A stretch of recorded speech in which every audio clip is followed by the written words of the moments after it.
So it seems like somebody is trying to throw some salt in the game and y'all trying to sabotage my relationship with Kendra. All right, y'all, I'll go ahead and start this off. I'll let you know I did say some things. I'll talk to Karlie. Karlie, you didn't tell Kendra, did you? Nah, you know I didn't talk to Kendra. I don't even have her number, but I did tell Cena. Well, you know I did speak with her, Jock, because she needed to know this. Well, this all came from Sharonda. Y'all, let's go ahead and get into this.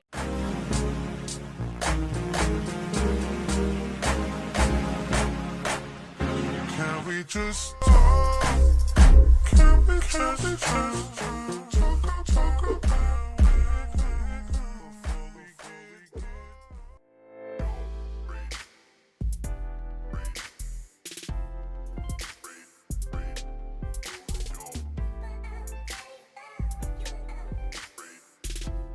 What's going on, everybody? Thank you for tuning into my channel. It's your girl Nesha here, back in the cut. Once again, welcome to all of my new, old, and potential subscribers. Y'all rock. Thank y'all so much for tuning in. Today, we are going to review Love and Hip Hop Atlanta. This is season 8, episode 17. The title of this one is Put It On Your Mama. All right, y'all, let's go ahead and get this thing started. So we're with Jock, Scrappy, and Kirk. They're sitting in the Frost Bistro. This is the bistro that Rasheeda and Kirk are working on. It's their new business. All right, and so they're sitting around talking about what transpired at Emani's party that she did have. Y'all remember, she wanted everybody there, all the family, okay? And so Scrappy is telling us what had happened, all right? And then they also like pan over to Erica telling the ladies about her experience at Emani's party. She ended up crying and things like that. Now, y'all remember Scrappy was a little bit reserved as well as Erica because she had extended that olive branch, but nobody was biting, okay? Bambi and Scrappy said they just liked the way it was, you know, give it a child support and let's just let that be our communication. We don't have to be a happy family, okay? But Erica wanted to change that, okay? She was being mature. She wanted to move forward, but they didn't want to do that. Erica tells us that Cece's mom basically said, here I go, to Erica's mom. Now, I don't know the history between the two. If you know, put it down below and fill your girl in, because I'm trying to understand why would she walk up to her mom and like those fighting words or whatever. You know what I mean? What's going on with that? Then Jock tells us that Kendra then moved out the house and she don't want to be with him no more because of all this that's going on. So you guys have to understand, for Kendra to like move out, move away, move on, it's because there's a lot going on. There's a lot surrounding Jaceel, honey, and she just not here for it. So Jock's in the salon and he'd have called the meeting with Shekinah, Karlie, Sharonda, and Cena, okay? All the people that got his name in their mouths. And he pissed. He trying to figure out why in the hell y'all keep discussing my name with my lady. Why can't y'all let me be great? And so then Shekinah, you know, she's being honest. She's like, look, you know what? I'll go ahead and let you know I said some things, okay? And I talked to Karlie about it. Karlie, you didn't tell Kendra, did you? And she's like, girl, no, I don't even have Kendra's number. But I did talk to Cena. So then Cena's like, you know what? She needs to know, Jock. Now, somebody had put in my comment section, maybe last video, the video before last, and they like, look, Nesha, I really think that she wants to be with Jock because why else would she do this? She's jealous. And I said, you know what? There may be some truth to this because you don't have any other explanation for what you're doing other than she needs to know. No, boo-boo, you mind your business. You don't go around telling other people things that you have no proof for, okay? So then they're all discussing about who told who. So you hear it's a bunch of he said, she said, that one. It gets back to where Shekinah is like, I got this from Sharonda. And so then Sharonda's like, I told him, you know, it's true. You are flirting with these girls, and this is why I said what I said. And he's like, but why would you say that though? And again, some people may say, well, it seemed like Jock wasn't trying to call a liar. But me personally, I think Jock was more concerned with the fact that keep my name out of y'all mouth. Y'all don't need to be discussing me. Mind y'all business and I will mind mine. Like I told y'all last week, I truly believe that Jock is into Kendra. I don't think he's cheating on Kendra, but his past and came back to bite him in the behind, and everybody wants to believe that Jock is doing what he used to do, and that's what's going on here. I don't think he's cheating on that girl. So anyway, Jock gets super pissed. Karlie gets to walking off like she's finna ready to leave. Jock goes pick up something, throws it down, almost falls. There's also a point where it looks like he either accidentally knocked Shekinah down or Shekinah fell on something, tripped on something. I don't know. But y'all, Jock just sick and tired of y'all stuff. And he just trying to move on and marry Kendra and be stress free. You know, he just wants y'all to keep his name out of y'all mouths. Cena specifically, you need to just be concerned with the children and making sure that they're taken care of and co-parenting. You don't need to be discussing what he does personally, what his personal relationships are like with his new boo. You don't do those type of things, okay? So we go over to Tokyo and she's with her mom. There's a point where her mom is like, come down and talk to mama. Hell, I wanted to sit on the couch and tell her, mama, I got some stuff I want to say too. Her voice is just so calming. But anyway, they talk about the fact that her grandmother passed, you know, when her grandmother passed, it really affected her and how she couldn't grieve the way she wanted to because she felt like it was selfish, considering the fact that it was her mom's mom. And she's like, look, you know, I don't want to be over here grieving and then you over here going through what you're going through and then you're trying to keep me and my emotions together, but then I need to be protecting you and yours because at the end of the day it was your mother before she was my grandmother type situation. And her mom's like, you know, baby, it's okay. You know, at some point you got to let all that out, okay? Then we talk about her father. And I believe she said her father went back to Africa and she felt like her father didn't love her and that he abandoned her. And her mom was like, look, that is far from the truth. He wanted to go to Africa. I didn't. I wanted to stay here. And so that's what happened. He loved you. He used to rock you. Just, you know, talking about the fact that, boo, you can feel what you feel, but understand he did love you.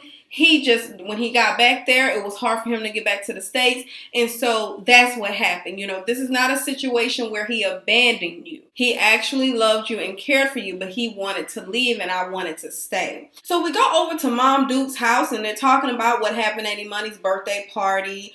Scrappy's there. He's basically saying, look, this is my family. I need y'all to get it together. I'm tired of being in the middle of this.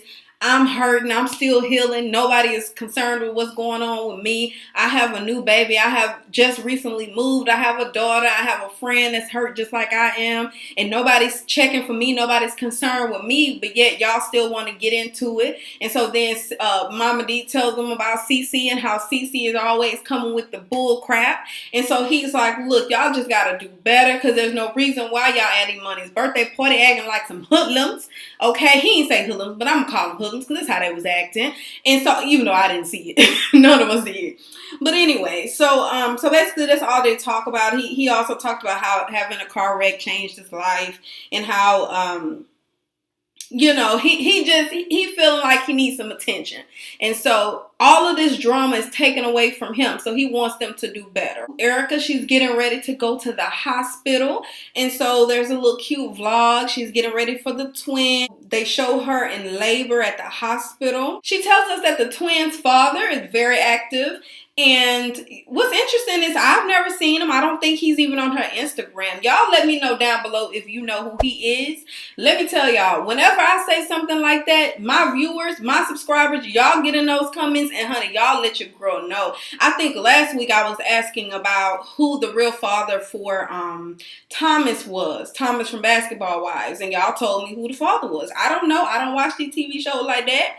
You know what I mean? So shout out to y'all. Y'all the realest for letting your girl know. So anyway, if you know who the father is, let me know down below. All right, y'all. So now we go over to Karlie, who is with her daughter Jasmine. She flew her down here for that brunch that Rasheeda will be throwing later on for the mothers and the daughters. So Karlie tells us that even though she's an entertainer, she raised her daughter with conservative, strict values. So Jasmine then tells her mother, you know what? I'm going to take a break from school because, you know, I have work. And then everybody keep coming up to me telling me about you and the things that happen with you and Pooh. And she's like, what? Really? It's okay because they're all going to feel like some fools lose when I come out with what I'm about to come out with. And basically, she's going to do that lie detector test, and this is supposed to prove that she did not sleep with him, okay? Here's my issue with Shorty. You're trying to feed this to your mom. It seemed like she's falling for it, but let me just speak my piece right here.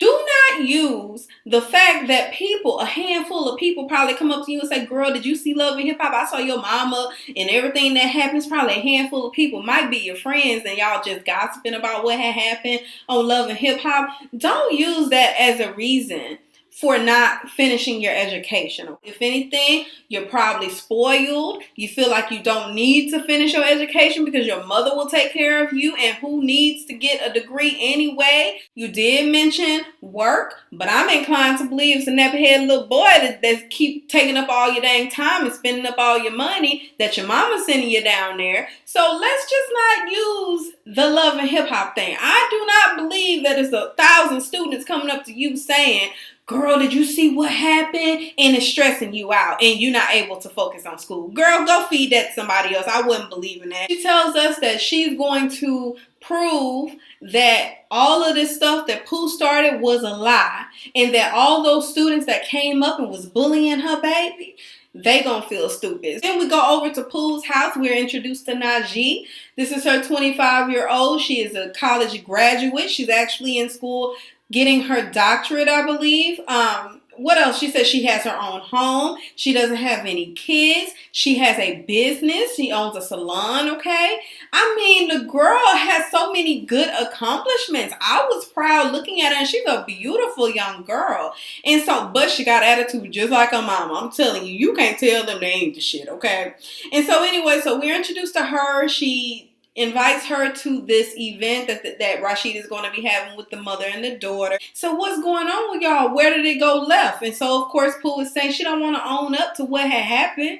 And so this is the reason why we can't get past anywhere. But they keep trying to bring out the old me. And her daughter says, yeah, because they don't want the old you to come out. Her daughter gives her the best advice and tells her, you know what? You're seasoned. You're a mature, older lady. These people are, what she call them, twits?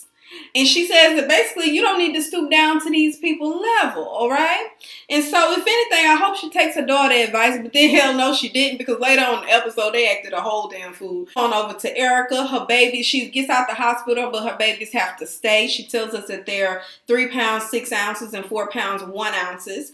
And so, she was in labor for 13 hours, and she just hopes to get them back soon, but she's home with Emani and with her mother. Again, I didn't see the man, but I'm assuming he was somewhere around there. They just didn't want to let us see him. Kendra, she's at a meeting at her job. Jaceel pulls up, interrupts the meeting. Where they do that at? And then she's like, Jaceel, right now, really? Really, I need to speak with you. So everybody, you know, they all messy looking around like, I wonder what they out there talking about. And them windows can't be that damn thick. Basically, he's pleading, trying to get his girl back. She really ain't having that, but he keeps trying and trying and trying. She ends up telling him, look, all of this stuff that happened and you expect me to just let that stuff go. You know what, Jaceel? Don't come up to my job no more, because this ain't it. This ain't it. And I felt bad for Jaceel, y'all. I wanted to go give him a hug. He needed a hug. He embarrassed her, had made her come out her meeting just to talk to him, but I get it. He's trying to fight for his girl, y'all. He even said he'll take a lot of take the test, y'all. She was not having it. I think it was more so that she was embarrassed. So the last thing that we're going to talk about is the mother-daughter event that is hosted by Shekinah. All right, so we finally hear, y'all, Mama D is there with her daughter. I didn't know Mama D had a daughter. Y'all know it was that long hiatus I took from watching Love and Hip Hop Atlanta, or all of them. Okay, I wasn't watching none of them. I wasn't getting jiggy with any of that shit, okay? But I guess I always just see her and Scrappy, so I assumed that was her only son. So anyway, she's there with her daughter. Rasheeda goes over and talks with her. She has a son, and Rasheeda says, you know what, I need to see him. I'm loving Rasheeda's mom, Charlene's hair. That purple, it looks very lovely on that thing. I was like, yes, baby, get that hair. I'm too scared to do short hair. I don't know how I look. Then my forehead too big, child. Probably might not even come out right. So anyway, all the ladies, the mothers and the daughters, are saying something in honor of the mother or the daughter. Okay, so she goes around. She starts with Tokyo. Tokyo says her mom is the bomb.com. And so then she proceeds to basically tell her mom is there for her and stuff like that. And so then we went over to, I believe, Rasheeda, and she said some nice kind words about her mother. So now we go over to Pooh and her daughter Najee, honey. When I tell you, honey, Najee took that microphone and the performance was on, honey. She says, greetings to all. I'm Pooh's daughter. I like to say that you can measure your success by how successful your children are. Just for my accomplishments alone. Finishing college, my master's, getting my DDS, my mom being there supporting me throughout the entire way. I could not have asked for a better parent.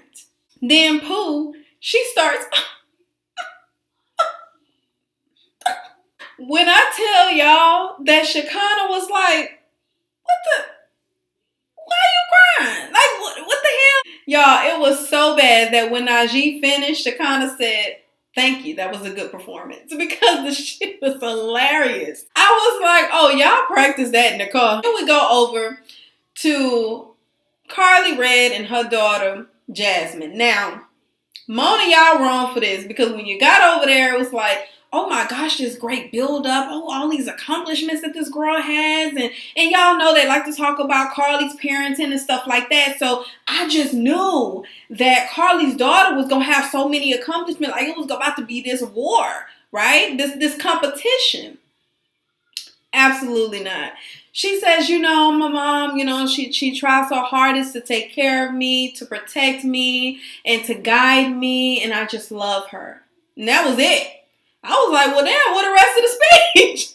Because after Najee had gave her speech, I mean, you had to come with it, honey, because she shaded the hell out of you talking about that she's finished, completed college and stuff like that. I mean, she shaded the hell out of you. So I just knew she was about to come with her. See, this is why you need to finish the school. This is why Shekinah had told her, girl, no matter what people say about you or to you or whatever, you need to finish school. F them. You need to be in school yesterday. So Karlie takes the mic and she says, you know what? It hurts my heart that my daughter, she's recently quit school.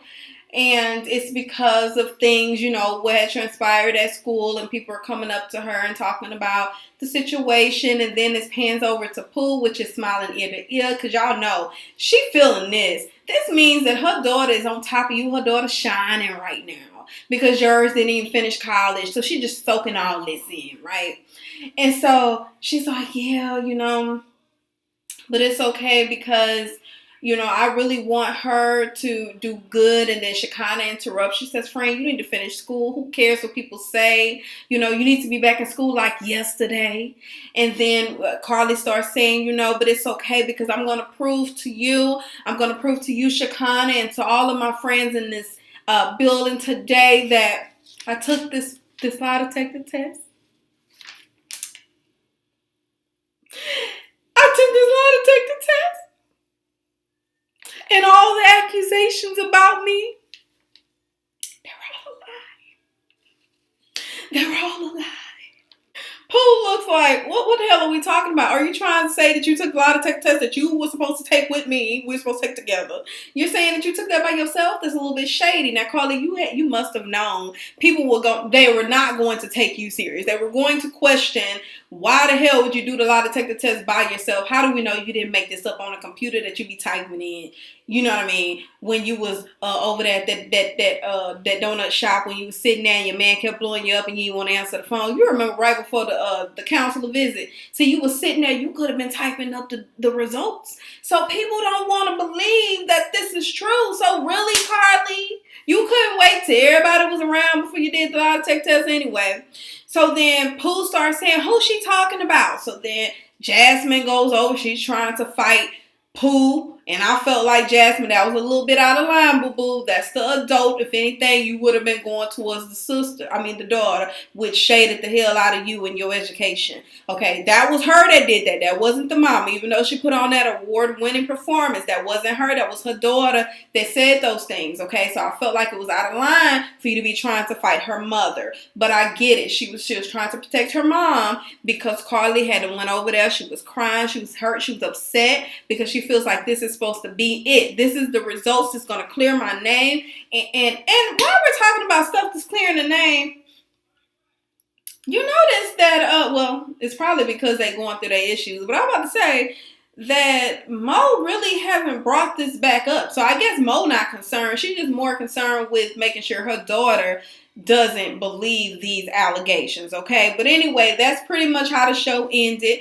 with Jasmine trying to get to Pooh's neck. And then Pooh's daughter, they walked out of the building, and Pooh's daughter is saying, it takes 4 years to get a degree. You've been in school 7. Okay, so that's a long time, shawty. What's going on? Usually people that take that long to get their bachelor's or whatever is because they are older, they are working, they have families. What's your excuse, boo-boo? And that's pretty much how the episode ended. Get into the comments. Let me know what you think about this. And until next time, guys, bye. Yeah, low key and maybe high key. I been peeped that you like.